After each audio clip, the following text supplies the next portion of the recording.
Retour sur ce plateau donc. Bonjour Hugues Hector Zogo.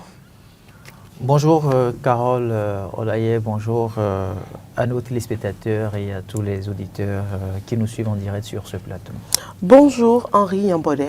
Bonjour Carole, bonjour Hugues, bonjour à tous nos téléspectateurs, bonjour également à l'équipe technique. Voilà, ravi de vous retrouver. Hein. Ça fait plaisir. quand même un moment. Hein. Ça fait un moment. Bon, on est là.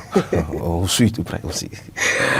Alors, c'est parti pour le tout premier sujet à débattre. Législative de 2026, LD démissionnaire, un duel qui promet.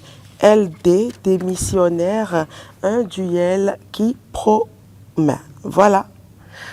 Je démarre avec vous, Henri Yambodé. Que révèle la confrontation entre LD et leurs anciens membres démissionnaires repositionnés sur les listes de la mouvance, des partis politiques de la mouvance présidentielle? Oui, vous avez bien fait de rappeler que ces fondeurs, ces anciens donc, démissionnaires ont été repositionnés sur les listes des partis de la mouvance. Vous savez qu'il y a eu un grand méli-mélo donc autour de cette affaire-là avec ces démissionnaires qui ont évoqué plusieurs raisons pour se repositionner. Le cas je ne veux pas vous rappeler le cas de Sodjinou, je ne veux pas vous rappeler le cas de Godonou et de Naoum et de l'autre dame également. Mais toujours est-il que quand on s'avance vers les élections législatives du 11 janvier, on s'aperçoit que dans le paysage politique et aussi dans l'animation politique, il y a qu'on aura un face-à-face inédit. C'est-à-dire, bien sûr, que sur le terrain, ces démissionnaires qui ont été repositionnés vont faire face donc forcément à leurs anciens amis, puisque la Sénat a validé le ticket donc de participation du parti les démocrates. Et sur le terrain, forcément, les démocrates auront en face de ces anciens démissionnaires, ces anciens camarades de lutte. Et vous savez que ce sera pour le parti LD, quand ils vont se retrouver, par exemple, dans une circonscription électorale où un de ces démissionnaires a été positionné, mais ce sera un langage politique, ce sera même, je dirais, le sujet de campagne pour l'LD, parce que tout simplement, à un moment donné, on va le dire, celui qu'on a positionné là et qui se retrouve être peut-être de liste bien deuxième position ou bien sur la troisième, au niveau de la troisième position, eh bien, vous savez qu'il a trahi son parti. Celui qui a été membre actif de ce parti politique et bien sûr qui a évoqué une cause je dirais, fictive pour quitter la formation politique, est-ce qu'il faut faire confiance à celui-là? Celui qui a empêché, parce que vous savez que dans le lot, il y a ces citoyens-là qui souhaitent donc qu'il y ait le pluralisme forcément au niveau de l'Assemblée nationale, donc qui ont souhaité que au moins que le parti LD donc participe aux différentes élections, que ce soit présidentielle, communale et législative.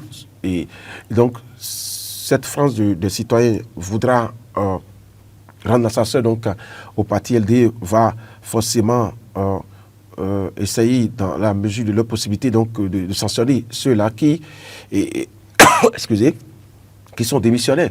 Et donc le langage politique sera excusez, j'ai un châle dans la gorge, allez-y, allez-y, libérez-le.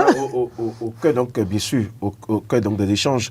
Et ce sera même je ne dirais pas le chantage, mais ce sera le sujet principal pour les LD, parce qu'ils vont faire cette fixation-là sur ces démissionnaires-là dans les circonscriptions électorales pour pouvoir donc engranger l'électorat. Hugues Hector Zogo, alors j'ai pratiquement la même question pour vous. Pourquoi parle-t-on de duel et en quoi celui-ci semble prometteur? Oui, il y a un véritable duel puisque, ne l'oublions pas, le principal parti de l'opposition, les démocrates, est en lice pour pouvoir prendre part aux élections législatives de janvier 2026, contrairement donc aux élections communales municipales et présidentielles auxquelles ce parti-là ne prendrait pas part. Et vous savez que dans une communauté, il y a toujours des personnes qui partagent le point de vue de ce parti politique.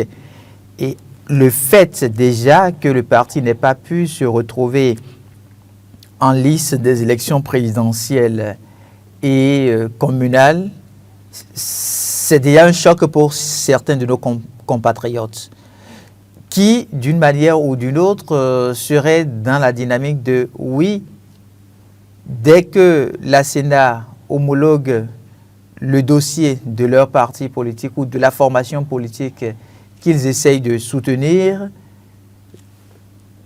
ils mettront tout en œuvre pour permettre à ce que cette formation politique arrive à avoir le plus de députés élus. Et au même moment, en face, on a les partis de la mouvance qui ont un grand défi à relever, c'est de pouvoir défendre donc tout ce qu'il y a eu comme test de loi voté au cours de ces 3 dernières années et soutenant aussi les actions du président de la République.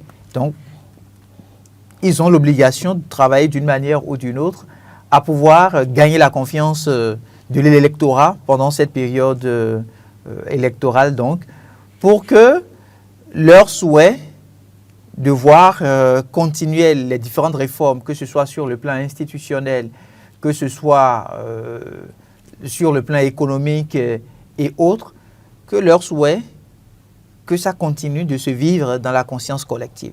Donc, il y a d'un côté ces acteurs de la majorité présidentielle qui ont un grand défi, le défi donc de se retrouver au maximum représentés à l'Assemblée nationale afin d'accompagner le prochain président qui sera élu si éventuellement il venait donc de la majorité présidentielle. Et de l'autre côté, on a au niveau de l'opposition ceux-là qui sont fâchés, d'abord d'après le président de la République, Patrice Talon, pour avoir initié plusieurs réformes. Vous savez, quand on initie des réformes, il y a forcément des réfractaires. Donc, ces réfractaires-là voudront systématiquement accorder leur suffrage électoral donc, au parti de l'opposition.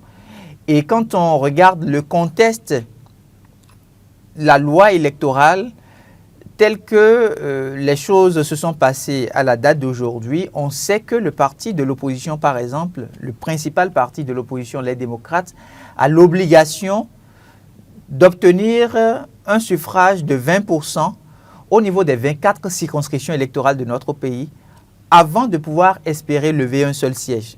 Donc à partir de ce moment-là, ça devient encore une nouvelle donnée où les populations qui juste là n'ont peut-être pas soutenu le mode de gouvernance de Patrice Talon et qui souhaitent une certaine alternance à la tête de notre pays et que ce ne soit pas forcément le camp de Patrice Talon qui remporte les élections, ces populations-là vont chercher donc à massivement voter pour le parti les démocrates. Donc, ce qui fait qu'il y a effectivement un véritable duel.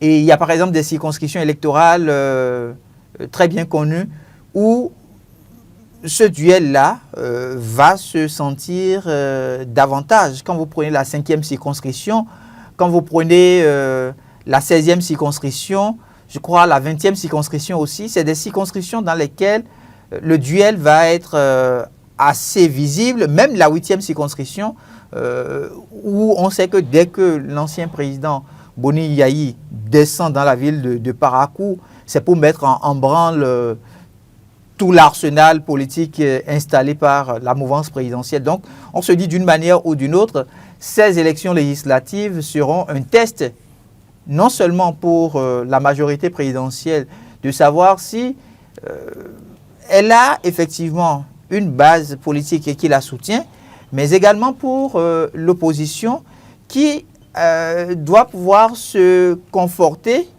ou pas, tout en sachant, en se disant, oui, les populations de tout temps ont crié, nous ne sommes pas d'avis avec les réformes en cours, mais pour l'exprimer, l'occasion leur est donnée maintenant de pouvoir le faire à travers les urnes.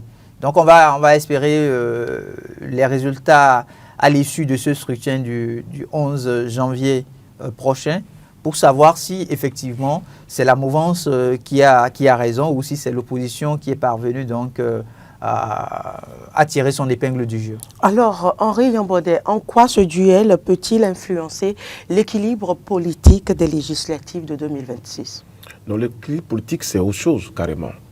L'équilibre politique, c'est autre chose, carrément. Parce que vous savez que pour ceux qui suivent l'actualité politique, bien sûr, ils ont, comme je l'ai dit, ils ont souhaité ils souhaitent quand même qu'il y ait un pluralisme donc, au niveau de l'Assemblée nationale, qu'il y ait au moins l'opposition présente à l'Assemblée nationale. Et la présence aujourd'hui de l'opposition modérée, FCBE, sur la liste donc, des formations politiques. Et Hugues a bien fait de rappeler ce dispositif-là du code électoral qui indique que pour soulever un siège, il faut arriver donc à avoir 20% donc, dans les circonscriptions électorales. Et là, c'est la grosse difficulté aujourd'hui. Et quand on observe bien, LD sera face à cette machine-là, parce que il est difficile d'obtenir 10% sur le plan national, mais arriver à trouver 20% dans chaque circonscription électorale, c'est encore un gros défi, un gros challenge. Et est-ce que LD aujourd'hui,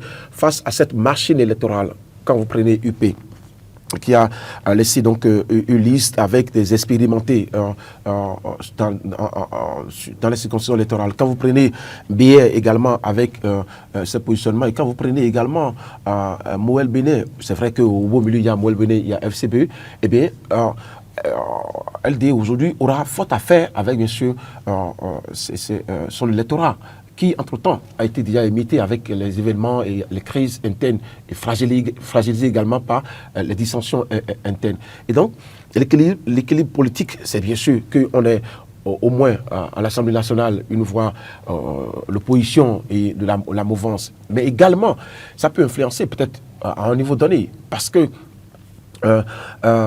ceux-là qui ont quitté LD pour se retrouver aujourd'hui dans la mouvance, ont justifié ça.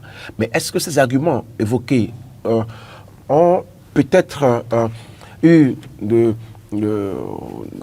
sentiment auprès donc, des citoyens? C'est ça également le souci.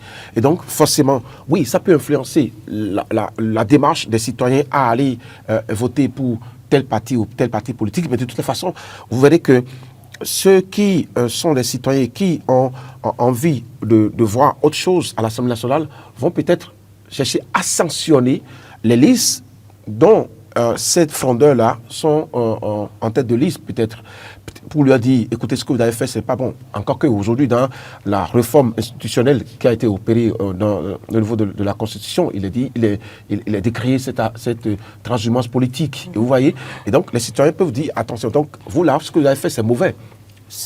Puisque, à un moment donné, vous avez été élu donc, sur la formation avec LD. À un moment donné, vous avez quitté LD pour aller vous réfugier donc, dans la formation au sein des partis politiques de la mouvance, ce qui est mauvais. Parce que quand vous écoutez un peu les séquences donc, du ministre de l'Intérieur qui dit la politique n'est pas faite pour les immoraux. Donc, on peut appliquer donc, cette sanction-là à ceux-là qui sont les frondeurs de LD. Et donc, le langage politique, les mots à utiliser pendant la campagne peuvent influencer le choix des citoyens. Et vice-versa également pour les frondeurs. Oui. Qui peuvent trouver également des arguments valables pour pouvoir justifier leur départ ou leur démission. Oui, il ne faut pas donc se voiler la face. Hein. Vous savez, cette affaire de LD a fait mal à plusieurs personnes. D'accord, on aurait aimé que, bien évidemment, qu'il y ait cette participation de LD pour prouver donc l'électorat. D'accord. Et donc, il n'y a aucun argument solide que les frondeurs vont arguer pour se justifier. Si je prends par exemple... Ils se sont déjà justifiés, ils ont donné les raisons de leur choix. Justement, je ne refuse pas. Henri Yambaudet. Mais aujourd'hui, quand on voit ces positionnés, permettez, quand on constate ces positionnements sur la liste des partis politiques et de la mouvance présidentielle, on peut aujourd'hui clairement dire que ces motifs ne sont pas totalement vrais et justifiés.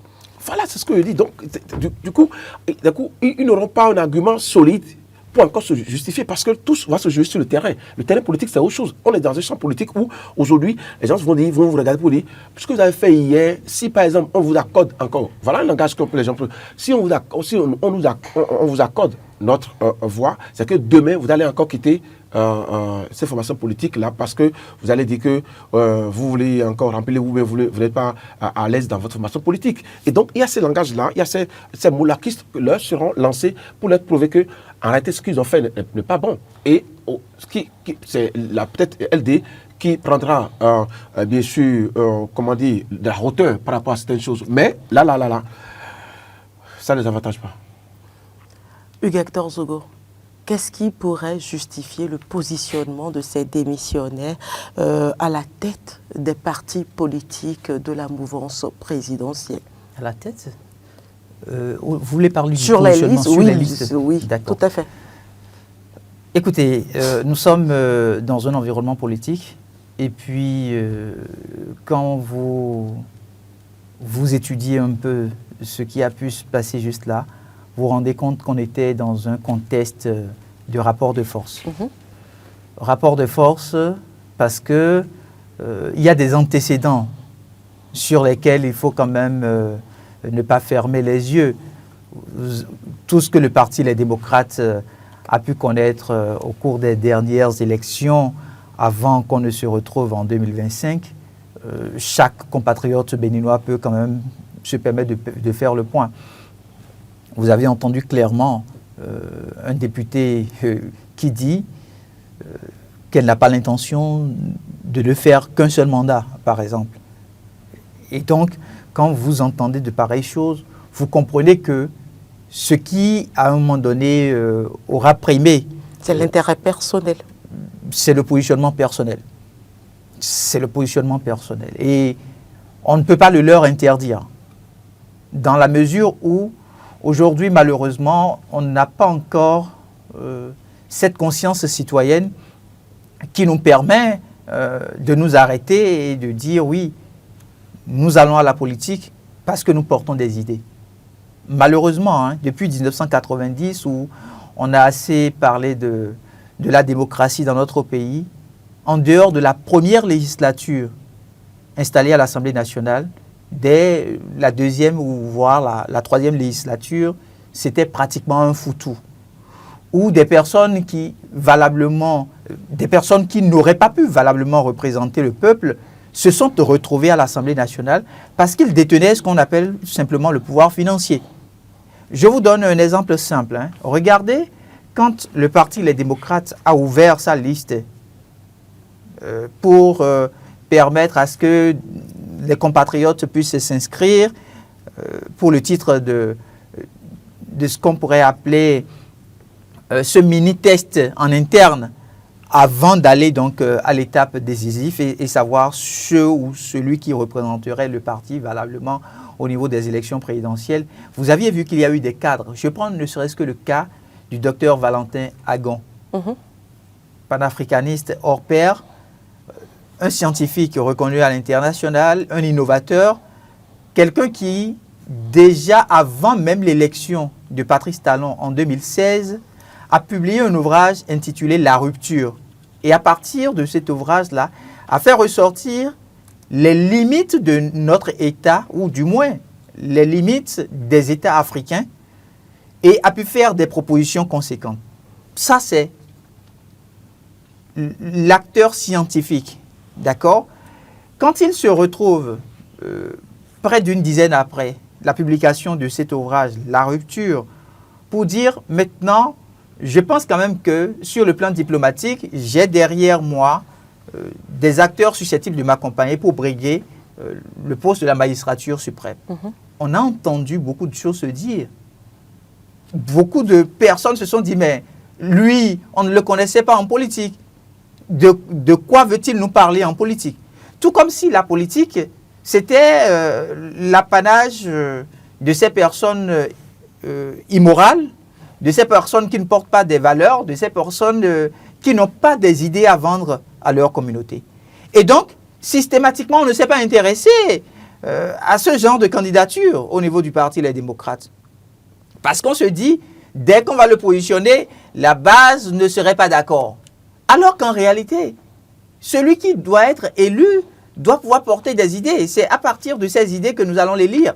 Mais est-ce que de vous à moi, même quand Patrice Talon devrait se faire élire président de la République en 2016, de vous à moi, est-ce que des Béninois en majorité ont eu l'opportunité de connaître son projet de société?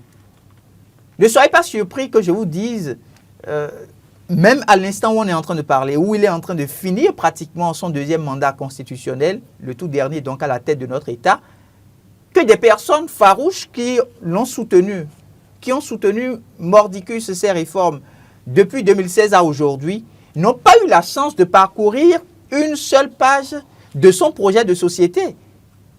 Donc, quand on se retrouve dans un contexte comme ça, les gens, qu'est-ce que vous avez à leur reprocher? Le système est fait de sorte que c'est quand vous avez le pouvoir financier que vous achetez la conscience collective, vous achetez l'électorat et vous vous faites élire. Ça fonctionne. Un choix stratégique au lieu d'un choix idéologique. Mais est-ce qu'il y a l'idéologie? C'est ça déjà la question. Les partis politiques que nous avons à la date d'aujourd'hui, que vous prenez ceux de la mouvance tout comme ceux de l'opposition, à quel moment vous aviez senti qu'il y a eu un débat d'idées?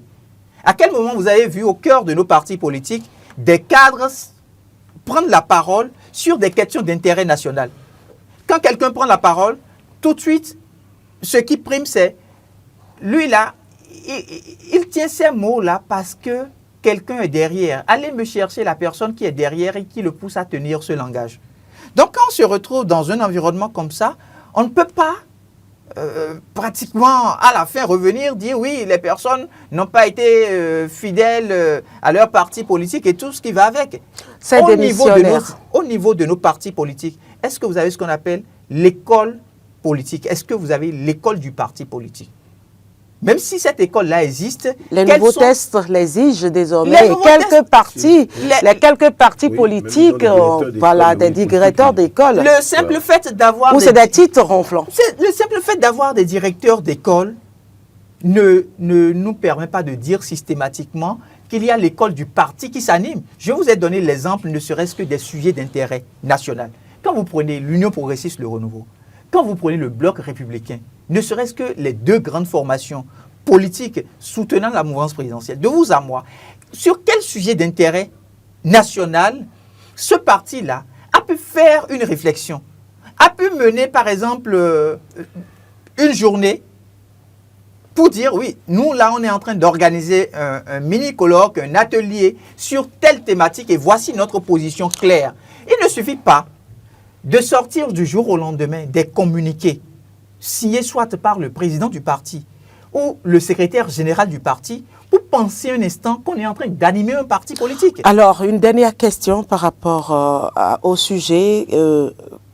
J'ai bien envie de vous demander, Hugues-Hector Zogo, quelle est l'image que ces frondeurs, ou si vous voulez, ces démissionnaires du parti LD positionnés sur la liste des partis de la mouvance présidentielle aujourd'hui renvoient aux électeurs? Des pragmatiques ou des rénovateurs ou encore des traîtres? Entre les trois. Rien de tout ça. L'image qui nous renvoie, c'est le reflet de notre société. Nous sommes en train aujourd'hui de travailler à avoir une société de contre-valeurs. Je ne parlerai pas de traîtrise. Ils ont trahi qui? Les intérêts les intérêts qui les liaient à leur formation politique, est-ce que vous les connaissez? Ce qui les a liés à la date d'aujourd'hui, ou en tout cas jusqu'à la date de la démission. Est-ce que vous le savez? Quand Boni Yaye est allé rencontrer Patrice Talon, ce qu'ils se sont dit les deux, vous le savez? Donc, c'est pour vous dire ceci, c'est pour vous dire que, en réalité, on a travaillé au cœur de la politique à instaurer un environnement où on pense que la politique, c'est le creuset de ces personnes-là qui n'ont absolument rien à vendre comme valeur. Au point où ce qui devrait être la norme devient un scandale. Quand vous voyez quelqu'un vous tenir un langage direct en politique, qui veut l'entendre? Quand vous allez vers les communautés et vous tenez par exemple, vous faites par exemple une communication, dès que la communication n'est même pas encore terminée, que subitement vous allez entendre des gens se chuchoter, bon, nous au cas de mais ça commence pas à trop durer, hein. Bon, ils ont apporté combien? Quand vous vous retrouvez donc avec une société pareille, je ne le dis pas pour porter de discrédit sur notre société, mais c'est la réalité face à laquelle on se retrouve aujourd'hui. Vous avez vu, je vais vous donner 2 images pour mieux contextualiser. Rapidement. La première image, des députés à l'Assemblée nationale soutenant le parti de l'opposition qui, de manière pompeuse, se sont retrouvés vers le parti de la mouvance présidentielle pour accompagner la mouvance à atteindre un objectif, l'objectif de la révision de la Constitution. Mais en voulant réviser cette Constitution-là, la majorité présidentielle met dans cette nouvelle révision de la Constitution-là, met un article pour dire que désormais, vous êtes tenu de faire allégeance à votre parti politique. Si vous ne le faites pas, vous perdez votre titre de député. Avec cette image-là, de vous à moi, comment est-ce que les acteurs qui ont quitté le parti, les démocrates, comment est-ce qu'ils vont pouvoir se mirer? Qu'est-ce qu'ils vont pouvoir se dire? Ça, c'est la première image. La deuxième image, c'est celle où vous avez le président de la République qui prend tout son temps pour promulguer cette révision de la Constitution. La nouvelle loi fondamentale, il prend tout son temps. Or, il y a quelques semaines en arrière, il y avait tellement de tapage, au point où vous allez penser un instant que dès que la révision a été faite, aujourd'hui, les heures à suivre, le président de la République va se permettre de promulguer. Pourquoi le chef de l'État ne promulgue pas?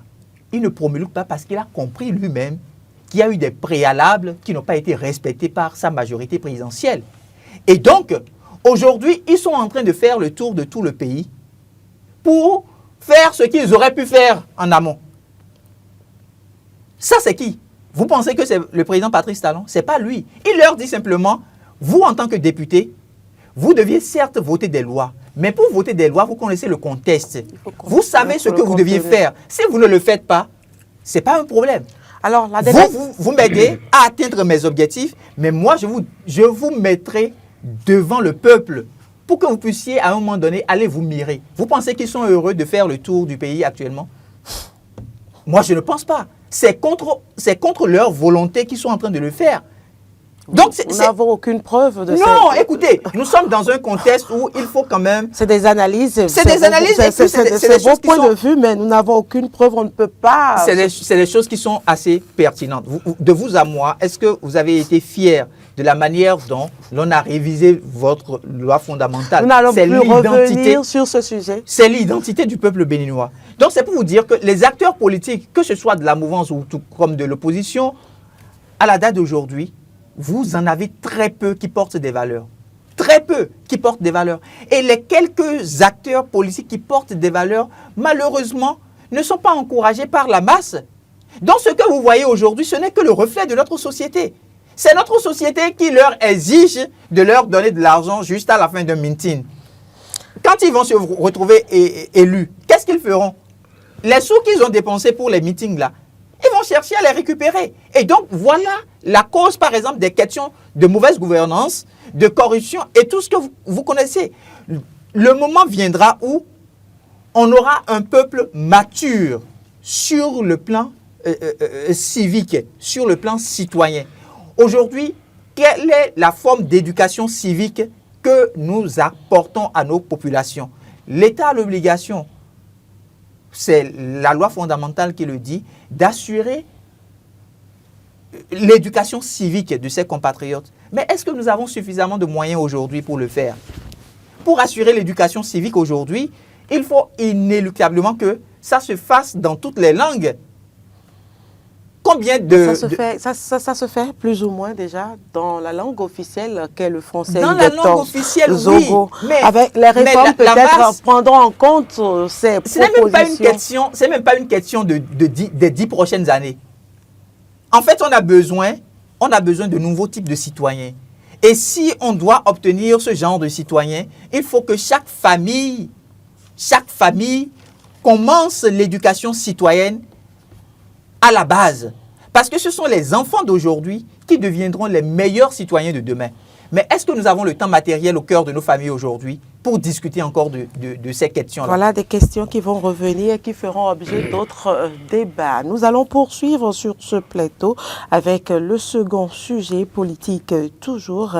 FCBE aux législatives du 11 janvier 2026, des caciques du régime Yahi et des novices en lice. C'est une information que nous retrouvons ce matin à la une du quotidien Fraternité. Alors, ma toute première question. Henri Yambaudet, quelles sont les motivations qui peuvent expliquer le choix de la FCBE de présenter à la fois des caciques et des novices aux législatives de 2026? Mais il y a un seul objectif, c'est de gagner les élections. C'est de gagner les élections. C'est le principal enjeu. Oui, c'est le principal enjeu.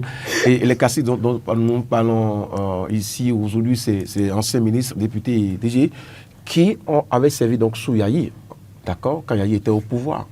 Et depuis l'avènement donc de la FCBE à la Paul Hongpei, on a compris que ces gens-là sont restés avec Paul Hongpei. Et donc, ils ne sont plus en termes de cacique, non, peut-être anciens ministres ayant servi sous Yahi, je préfère donc ce thème-là. Le chose, c'est que des gens qui ont été emballés dans ce travail-là par Paul Hongpei et qui sont restés avec Paul Hongpei jusqu'à aujourd'hui. Donc, je ne vois pas pourquoi Paul Hongpei ne va pas les positionner. Quand vous prenez donc le maire Tchabi ou bien, oui, Oba. Génie Oba Tchabi? Oui. L'actuel maire de Savais. De Savais, qui est resté tout le temps avec Boni et Paul Hongpei, qui a été élu donc sous la bannière de FCBE. Je ne vois pas comment on ne peut pas le positionner. Parce que même si il y a cette grosse machine de partie de la mouvance qui était donc autour, il est resté, il a travaillé pour le rayonnement de cette formation politique. Et aujourd'hui, on ne peut ne pas le positionner, on doit le positionner. Et l'autre chose, il faut dire que oui, FCBE n'a pas eu cette force-là d'avoir donc de grands politiciens, de profils expérimentés, de grands politiques dans toutes les localités.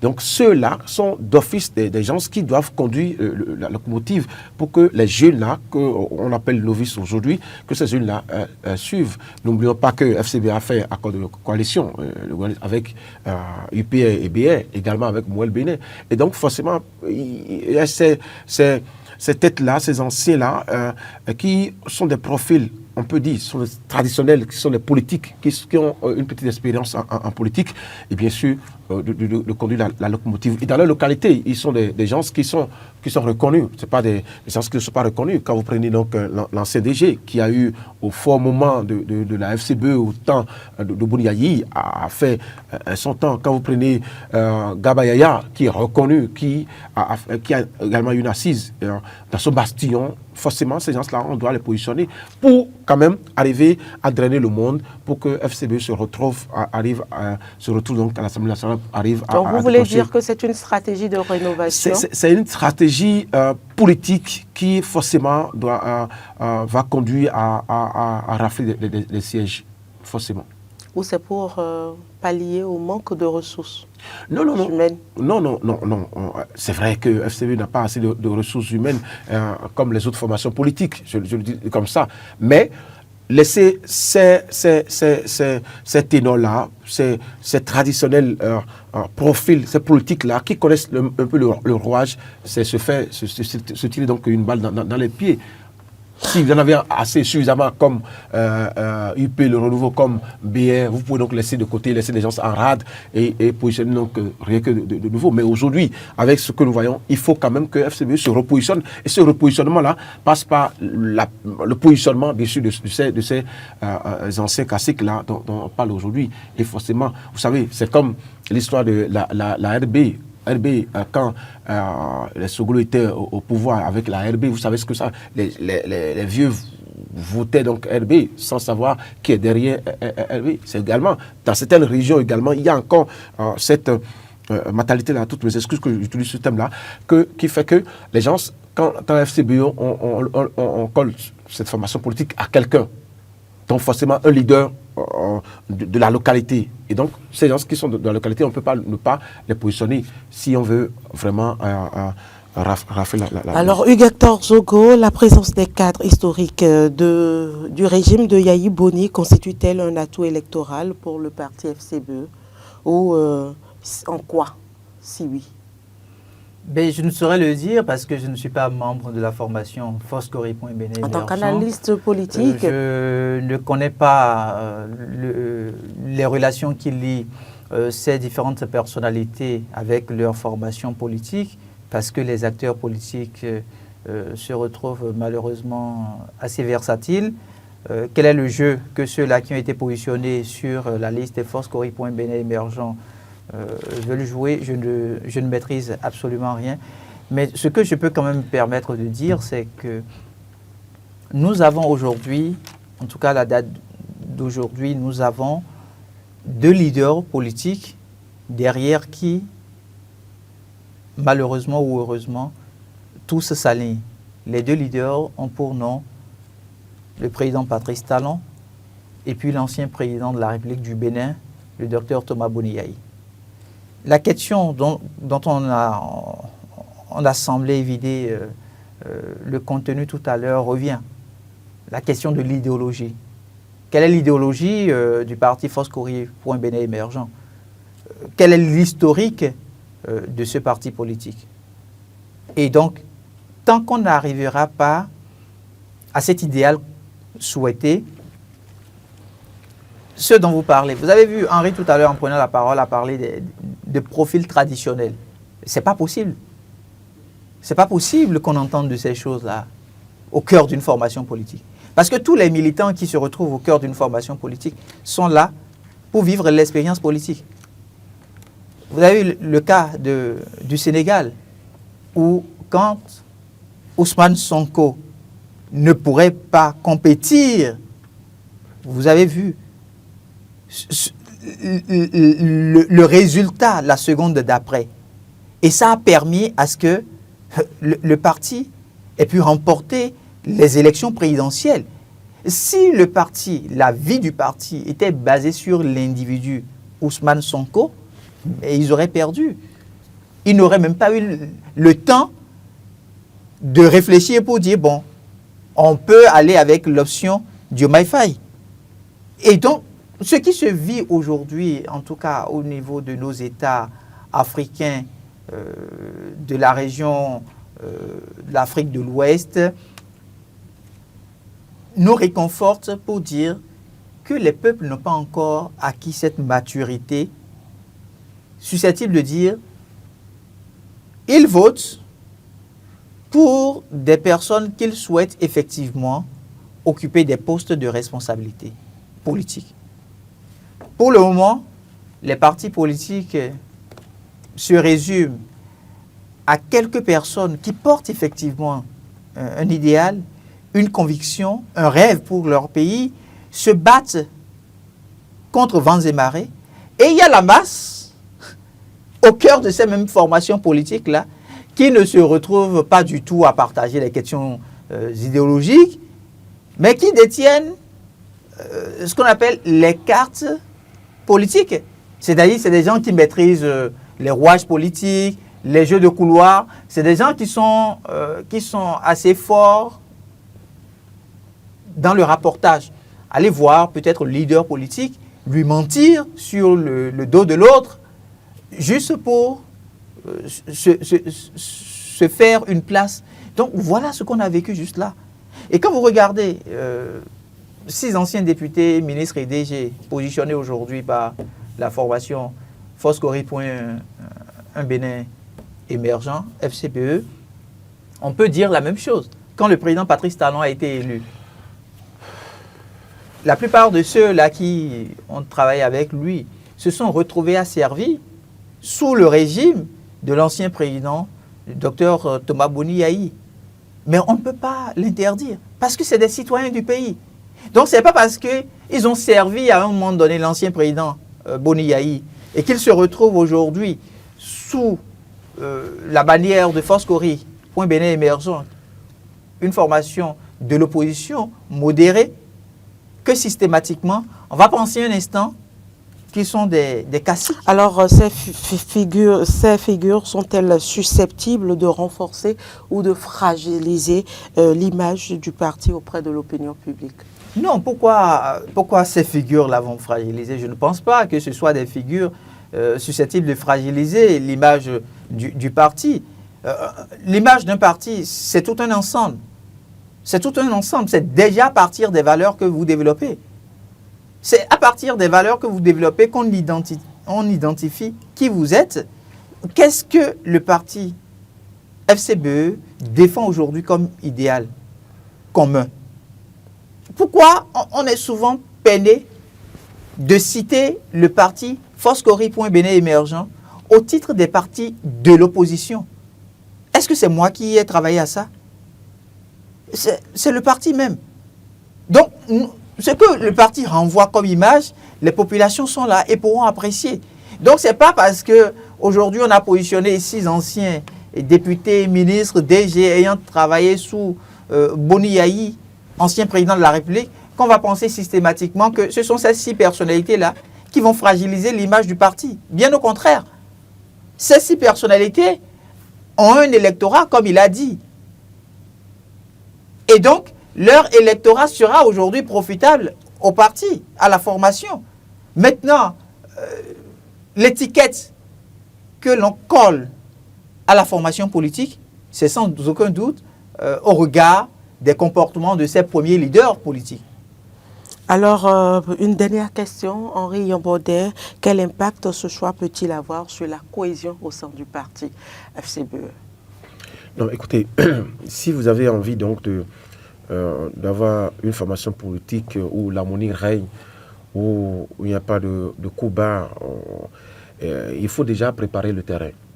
Déjà, préparer le terrain pour que, dès que vous arrivez donc à positionner ces ténors-là, que les jeunes qui ont tout le temps mouillé le maillot avec vous ne soient pas frustrés. Parce que c'est de la frustration que naît donc les dissensions, les dysfonctionnements et tout le reste. Donc il faut déjà travailler à ce que ces jeunes-là, qui bien évidemment ont mouillé le maillot, trouvent pour le compte également. Et quand vous prenez par exemple Gabaïa, qui travaille bien sûr avec des jeunes également, il faut arriver à tenir un langage sincère avec ces jeunes-là pour dire non, voici ce que nous voulons faire.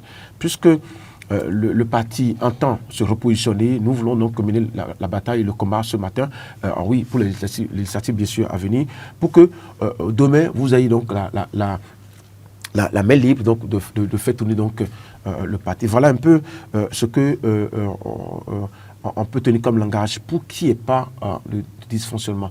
Et l'harmonie, comme je l'ai dit, l'harmonie d'une formation politique vient forcément de la gestion interne, de la gestion qui est faite de cette formation politique-là. Et Paul Ongpei, je sais que en positionnant, bien évidemment, ces ténors-là aura un langage à tenir vis-à-vis donc des jeunes-là qui ont eu également le temps de mouiller le maillot, qui peut-être espéraient être positionnés pour se repositionner également dans la vie politique. Alors, dernier sujet à débattre, police scientifique, un laboratoire d'ADN de pointe pour renforcer la justice. J'y arrive. Hugues-Hector Zogo. En quoi un laboratoire d'ADN pourrait aujourd'hui renforcer notre justice? Oui, ça vient derrière la police criminelle par rapport à un certain nombre de dossiers où il faut peut-être identifier, faire les tests d'ADN et apprécier à partir peut-être des empreintes, tout ça, ceux qui se sont retrouvés derrière un forfait commis. Voyez-vous, il y a une situation qui me cœure souvent, c'est le dossier du juge Corvi, le magistrat, la manière dont ce compatriote, par exemple, nous a quittés à la date d'aujourd'hui, c'est tout un flou autour. On n'est pas encore parvenu à déterminer comment est-ce qu'il a été tué. Et tant qu'il n'y a pas de la vérité, il ne peut pas avoir de la réparation.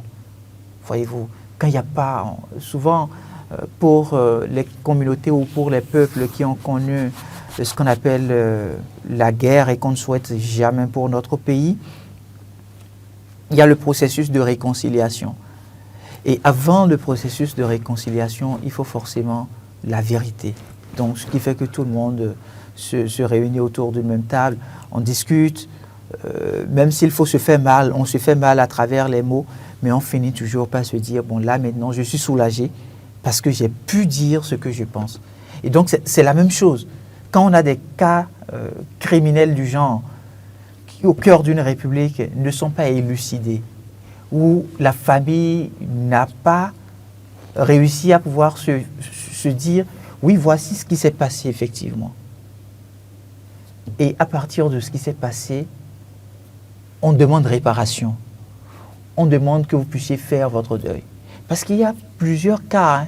Il y a plusieurs cas de crimes où on n'est pas arrivé à la date d'aujourd'hui à identifier effectivement les criminels. On n'est pas arrivé à savoir ce qui a pu se passer. Et donc, les familles continuent de souffrir.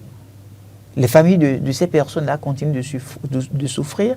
Ces familles-là n'ont peut-être pas encore fait le deuil une vingtaine d'années, une trentaine d'années plus tard. Alors que ce que le gouvernement est en train de vouloir mettre en place à travers cette décision issue du Conseil des ministres en date du mercredi 3 décembre 2025, c'est la plateforme de recherche, d'investigation et d'analyse médico-légale. On dit que c'est une initiative novatrice qui vise à combler une importante carence dans la chaîne judiciaire nationale en dotant le pays d'un laboratoire d'analyse ADN conforme aux standards internationaux reconnus. Donc, ça va être dès que ce laboratoire sera installé, tout ce qu'il y aura comme crime, parce que n'oubliez pas, parfois on parle de crime politique, et ça passe sous silence. Ça devient un dossier d'État. On n'en parle pratiquement pas. Et pourtant, il y a une vie qui a été sacrifiée. Or, nous savons que la vie est sacrée. La Constitution de notre pays le dit. Et la Déclaration universelle des droits de l'homme du 10 décembre 1948, en son article 1er, est également assez claire là-dessus. La vie, elle est sacrée, elle est inviolable. Donc, à partir de ce moment-là, tout État a le devoir et l'obligation de mettre en place tout mécanisme pouvant permettre à la préservation de la vie. Alors, donc, ce qui est fait aujourd'hui, ou la décision qui est prise aujourd'hui en Conseil des ministres, c'est une décision salutaire. Vous avez vu le cas d'Anyivo. Vous avez vu le cas d'Anyivo. Tout à fait. Où les médecins légistes, tout ça, il fallait les chercher à l'extérieur et tout le cafouillage qu'il y a eu autour. Vous avez vu combien de fois le dossier a été ouvert et dès qu'on avance un peu dans le fond, il y a des éléments techniques qui manquent. Qui empêchent d'évoluer. Qui empêchent l'évolution. Alors que si on avait un tel laboratoire, peut-être que les premiers éléments, les empreintes recueillies, tout ça au départ, le traitement de manière impartiale aurait permis d'apprécier ce qui a pu se passer et on aurait pu comprendre qui sont les vrais acteurs qui sont derrière ce crime organisé-là. Et à partir de ce moment, la justice va trancher. Ça va permettre à la famille de se dire, OK, nous connaissons la vérité sur ce qui s'est passé avec notre fils. Mais tant que ça ne se vive de cette manière-là, il y a toujours de l'amertume, il y a toujours de rebondissements, on est toujours fâché. Et on est fâché contre qui? Pas envers le président de la République, mais on est fâché contre la République. Parce qu'on se dit, la République n'a pas pu mettre en place l'arsenal, le mécanisme nécessaire pouvant protéger la vie de ses citoyens. Donc c'est une décision très salutaire et on espère que assez vite, notre État puisse trouver davantage de moyens pour installer ce laboratoire d'analyse ADN et que nos compatriotes qui ont fait des formations dans ce domaine et qui pourront aussi bénéficier d'un renforcement de capacité puissent avoir les moyens nécessaires d'y faire face. Alors, Henri Yambodé.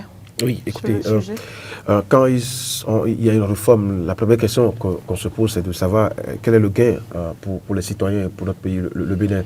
Et je peux dire déjà qu'avec cette plateforme d'analyse, de recherche, d'investigation et d'analyse médico-légale que le Bénin avait fait fort. Et Hugues disait tout à l'heure, donc donnait des exemples. Bien évidemment, quand on se retrouve dans cette situation-là, eh bien, chaque pays, donc, les pays de l'Afrique, dont le Bénin, se tourne donc vers l'extérieur pour avoir, pour aller faire donc ces analyses-là. Aujourd'hui, le Bénin veut prendre une résolution qui va forcément conduire à devenir un pôle stratégique d'analyse médicale en Afrique. Et vous savez que pour la première année, bien évidemment, on va peut-être expérimenter les choses et tout le reste. Et puis la deuxième année, on aura donc la certification pour que le Bénin donc, devienne définitivement donc, ce pôle-là. Et c'est une solution pertinente parce que tout simplement, ça va permettre d'accélérer, pourquoi pas, le processus donc, dans la recherche de la vérité judiciaire. Et quand on parle de la police scientifique, on sait que c'est dans la recherche de la vérité qu'elle est bien retrouvée. Et donc, pour moi, le gouvernement a bien fait de contractualiser donc, pour qu'on arrive donc à ce niveau-là. Il y a quelque part où j'ai lu, on a dit, ça mettra donc en lumière les avantages pour le Bénin de se doter donc d'un tel instrument en faisant observer que la mise en œuvre de ce projet-là fera du pays un pôle régional de référence en analyse ADN. Donc pour les gens, c'est pas seulement oui, voilà. Donc quand hier on a lu donc, la décision donc, du Conseil des ministres, les gens pensaient déjà à cette affaire-là quand il y a peut-être un enfant qui n'est pas donc de vous, il faut aller chercher mais c'est au-delà de les tests de paternité, vous voulez dire. Les tests de paternité, c'est au-delà de ça, c'est au-delà de ça aujourd'hui, parce que forcément il y a des gens qui sont en prison, qui croupissent en prison parce que tout simplement ne peuvent pas arriver donc à arriver à déterminer leur rôle dans un crime et tout dans une attaque et tout le reste. Donc le Bénin passe à un niveau spécial aujourd'hui et il faut féliciter donc déjà le gouvernement pour cette avancée structurelle, et il faut déjà saluer également cette idée de faire en sorte que désormais avec ce laboratoire la gestion des données sera une chose optimale. Parce que vous savez que quand vous envoyez peut-être les données... Justement, c'est les risques, et c'est ma dernière question. Voilà. Quels sont les risques liés, par exemple, à la protection des données personnelles? Déjà, avec l'implémentation donc, de la plateforme, voilà. la gestion donc, des données personnelles sera chose garantie. Parce que quand on amène donc, les données des Béninois à l'extérieur, on ne sait pas ce qui peut être fait. Ce qui est fait d'ailleurs de ces données-là. Mais aujourd'hui, puisque si c'est installé au Bénin, forcément, la gestion donc, sera optimale et aura une garantie. Merci Henri Yambodé, merci Hugues Hector Zogo. Je viens de recevoir une mauvaise nouvelle. Oui. Je ne sais pas si vous pourrez le confirmer sur ce plateau. Le promoteur de Tado FM vient de rendre l'âme. Alors, toutes nos condoléances à tous les confrères de Tado FM et particulièrement à vous sur ce plateau. C'est pourquoi depuis ce moment, je ne me retrouvais pas. Je gérais donc cette information-là depuis un bout de temps. Oui, Jemelera, donc promoteur de Radio Tado FM, a rendu l'âme ce matin même. C'est difficile. Bon. Courage. Si. Courage tout simplement, Hugues Hector Zogo. Vous savez, la perte d'un être cher, c'est toujours des moments très difficiles. Donc, à tous nos confrères, on présente nos sincères condoléances. Et à l'âme de l'illustre disparu, que la miséricorde de Dieu lui soit accordée. Courage, une fois encore, Henri Yambodé. Merci beaucoup. Bon, là.